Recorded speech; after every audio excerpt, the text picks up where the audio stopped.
Hi ma'am, for today's video I will discuss or explain about disaster readiness and risk reduction or DRR, specifically focusing on policies and laws related to disaster risk reduction and management or DRRM. Importance of disaster risk reduction and management or DRRM policies. These policies ensure preparedness, response, recovery, and mitigation in times of disaster. They help communities reduce risks and vulnerabilities by enforcing safety regulation and preparedness program.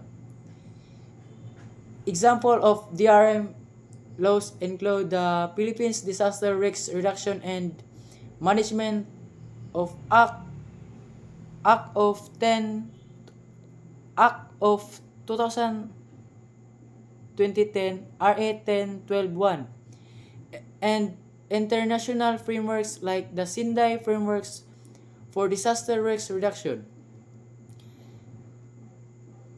Explain their relative laws and policies, understanding how governments creates and enforcing disaster preparedness measure. Avail of existing DRM service. Utilizing community resources such as evacuation center, early warning system, and emergency response teams. Abide by abide by public policies on DRM following safety protocols.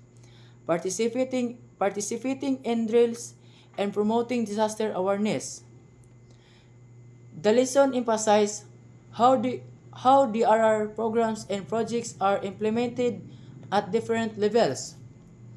Encourage discussion with parents and friends about DRM service. It begins with a reflection question. What are the different survival kits? Which leads to a broader conversation about emergency preparedness. And so far, the section 2, the states then the states of shall develop, promote, and implement a comprehensive national disaster risk reduction and management plan that aims to strengthen the capacity of the national government and the whole government units together with partner stakeholders. For the Section 6, nag-outline silang power and function of the National Disaster Risk Reduction and Management Council, which is integration, suspensionability, monitoring, and evaluation responsibilities related sa disaster risk reduction and management in the Philippines. Sa Section 14, gamandates sila nga tanan daw public sector employees must undergo mandatory training in emergency response and preparedness, essentially require all government worker nga need nga mag-train in disaster risk reduction and management. And lastly is reference to coordination during emergency and use disaster risk reduction and management council daw.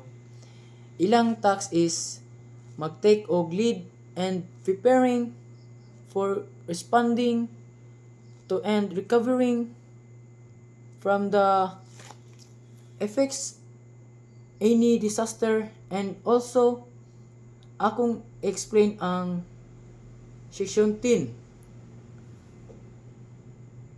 of Republic Act number 9710, also known as the Magna Carta of Women. So kani nga act is about ni siya sa protection and of women against discrimination o violence of the rights by private corporation, entities and individuals og naga promote sila of fulfill the rights sa mga babae in the all sprints including sa ilang rights, substance equality and non-discriminations. That's all, ma'am, and thank you.